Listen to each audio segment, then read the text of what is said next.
It's the Real News Network. I'm Sharmini Peries coming to you from Baltimore. Come January 20th, Donald Trump is poised to take power in Washington, D.C. And one thing that everyone is wondering about is what kind of economic policies will he implement that we should really worry about? Well, there's been one economist, Michael Hudson, who's been thinking hard and taking a close look at the economics profession and how it misleads the general public in favor of the top 1%. Michael Hudson joins us today to talk about his most recent book, J is for Junk Economics, a survivor's guide to economic vocabulary in an age of deception. Michael is a distinguished research professor of economics at the University of Missouri, Kansas City. Thanks, Michael, for joining us. It's good to be back in Baltimore. So, Michael, your new book, J is for Junk Economics, actually is a sequel, if I may say, to this book, which is Killing the Host, How Financial Parasites and Debt Destroyed the Global Economy.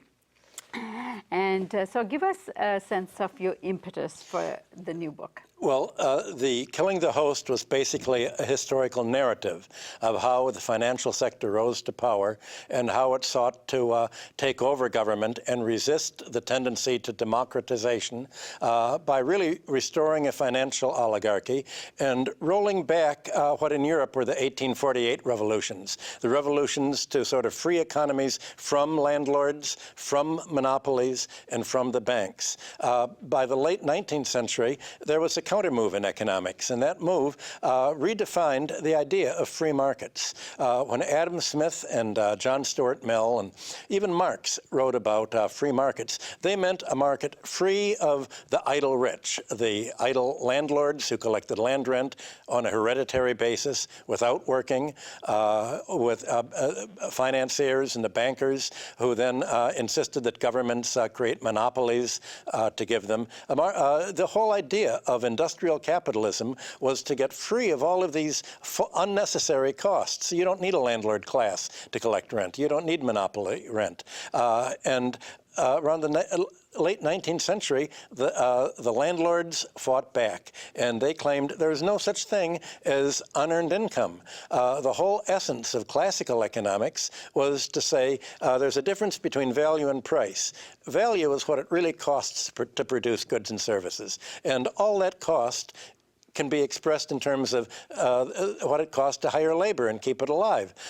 Everything that's not a real cost is just a privilege. It's a legal right to put up a toll booth and extract rent. So Killing the Host was how this fight was waged politically, and essentially what's happened since Margaret Thatcher and Ronald Reagan introduced neoliberalism that was followed up by the Clintons, by Tony Blair in England, by really the Europe today. Well, J is for Junk Economics is sort of two things. It describes how the economic vocabulary has been turned around in an Orwellian way to mean just the opposite of what words used to mean. A free market now means a market free for the landlords to charge whatever they want, free for the monopolists to charge whatever they want, free of any regulation. And the whole intent is to create what is called a methodology. I know that's a technical word, but to create a way of looking at the economy, of making national income statistics that make it appear as if, say, Goldman Sachs is productive, as if Donald Trump is productive, to make it appear that people who take money from the rest of the economy without working, without really providing any service, are actually contributing to GNP and to economic growth. So I'm trying to show that what people think is scientific economics, that makes it appear as if poverty is natural, that makes it appear as if Goldman Sachs and Donald Trump are job creators instead of job destroyers, is all logical. So I talk about the vocabulary. It's an A to Z vocabulary that goes over all of the concepts you need to pierce through this Orwellian rhetoric that passes for mainstream economics today. Mainstream economics is pretty much turned into junk economics. And its idea is that rent is perfectly natural to be paid, that a well-run economy should have no government at all, but should shift all the economic planning to Wall Street or the City of London or Paris or other financial centers. Let finance do the planning because they're the most productive people in the world, that government is just a bureaucracy. Now, this is just the opposite of what was believed 100 years ago. I think I've said before in this program that the first business school economics professor, the Wharton School of Economics at the University of Pennsylvania in the 19th century, was Simon Patten. And he defined public infrastructure, the public option, roads, as a fourth factor of production. The biggest capital investment in every country is what governments spend on roads, water and sewer, basic infrastructure, communications, telephones, natural resources, and of course land. All these things are being privatized now. And the job of, under government ownership, under a public option like public health in Europe, the whole idea is to lower the cost of living, lower the cost of doing business, so you make the economy more competitive.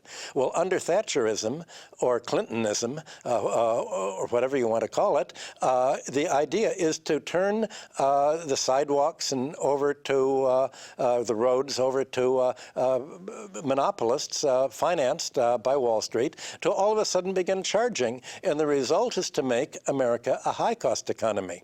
So that when people like Donald Trump come in and say, we're going to make America great again, what he means is competitive again. But how can you make it competitive if you make Americans pay so much more in health care, as much in health care as an Asian would earn in an entire year?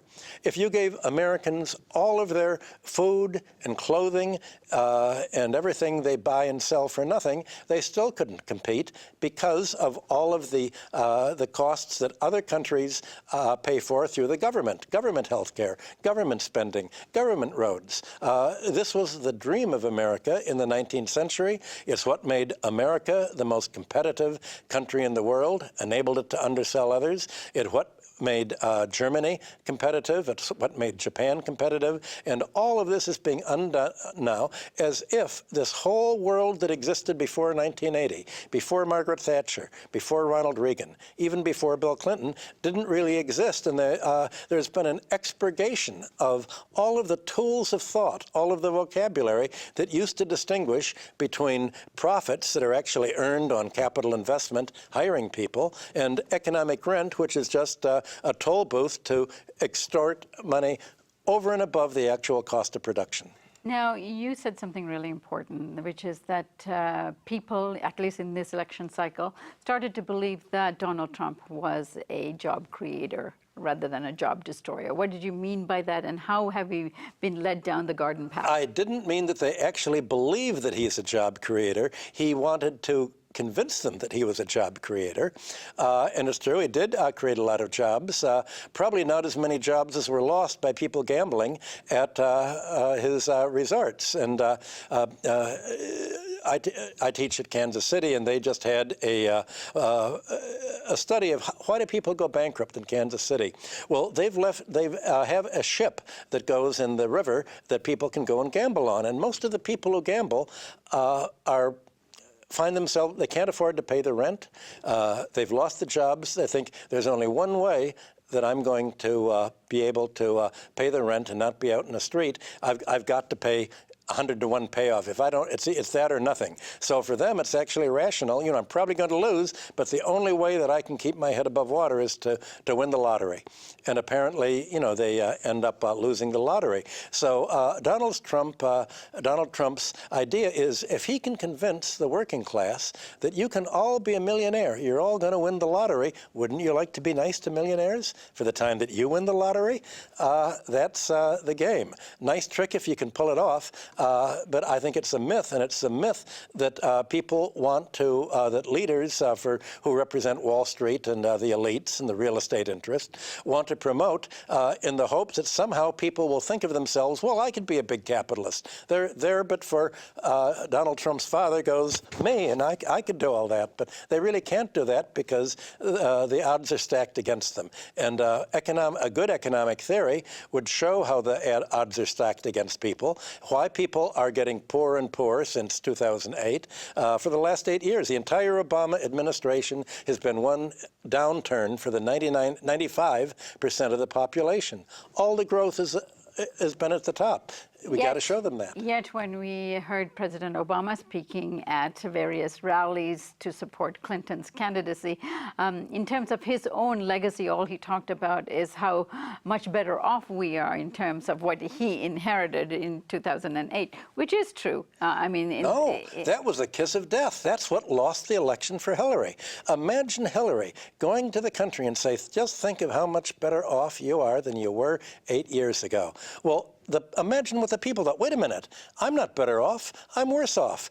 My real wages have gone. If you're 95 out of 100 Americans, your real wages have gone down. You're being squeezed by health care. Your housing costs are going up. All of your costs are going up, and your wages are not going down, and your working conditions are getting worse. I think the voters thought, I'm not better off at all. What is this? And their feeling was one of revolt. They said, they can't fool me anymore, no matter what the opposite is. We've got to throw them out. And even if we can't vote for someone good, at least we can keep throwing out the bad guys. And maybe like on a roulette wheel, a winning number is going to come up someday. Unfortunately, that's not how it works. And so let's talk about the kind of mythologies that are being sold to the people, like the one I was just talking about in terms of President Obama on the campaign trail, telling people they're better off than they are.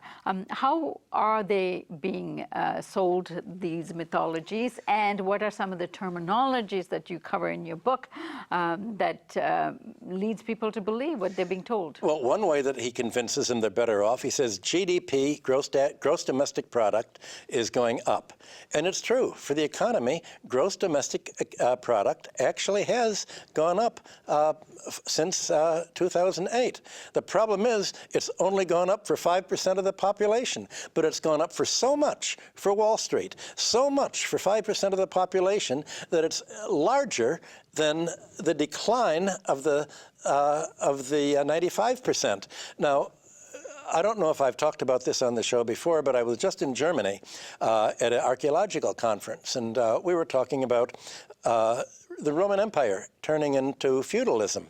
And people said there's been a new economic approach, new economic archaeology. There really wasn't a dark age because it turns out we found so much luxury trade among the very rich, the landowners, despite the fact that the population was all being turned into serfs, the rich were doing quite fine. We find nice pottery. There was certainly money at the top of the pyramid, so much money that maybe there was actual growth. So they call the transition to serfdom and just peonage for the population actual growth because so much wealth was squeezed out at the top. Now, is that really growth or not? If President Obama and Hillary could convince people that GDP is growing up, and you haven't shared in it, something's wrong with you. This is blame the victim. She's blaming the victims for not participating in this growth that was enjoyed by Goldman Sachs and Wall Street and Chase Manhattan and the other bankers that were not thrown in jail. And most people didn't want to think of themselves as the victim, and they thought that Donald Trump's appeal was pretending that they weren't victims and that he was going to do something about them apart from making himself rich. Right. And why is it that you blame the Obama period for this? Because he actually did inherit a terrible economy and a depression. Yes. The reason he's so much worse than President Bush or even the President Clinton is this was a potential turning point. When you look at who are the great presidents in history, you really think, well, who was a president during a great war or doing a turning point? Obama promised hope and change, and but that was all demagogy. He didn't have any hope in change. The hope was for Wall Street. He delivered his constituency to his Wall Street backers. And instead of making a change, he turned the economy over to Wall Street. He turned the Treasury over to Robert Rubin and his Wall Street gang, who'd supported Bill Clinton, the most corrupt bank in the country, Citigroup, that Sheila Bair wanted to close down and turn into a public option. He turned over the Justice Department to Wall Street factotums like Eric Holder, who refused to put any of the crooked bankers in jail. So basically, he made it appear as if he was representing the people, where he slammed down hard on them, just as he slammed down on them in his work in Chicago. All right, Michael, let's continue this discussion on your new book in our next segment.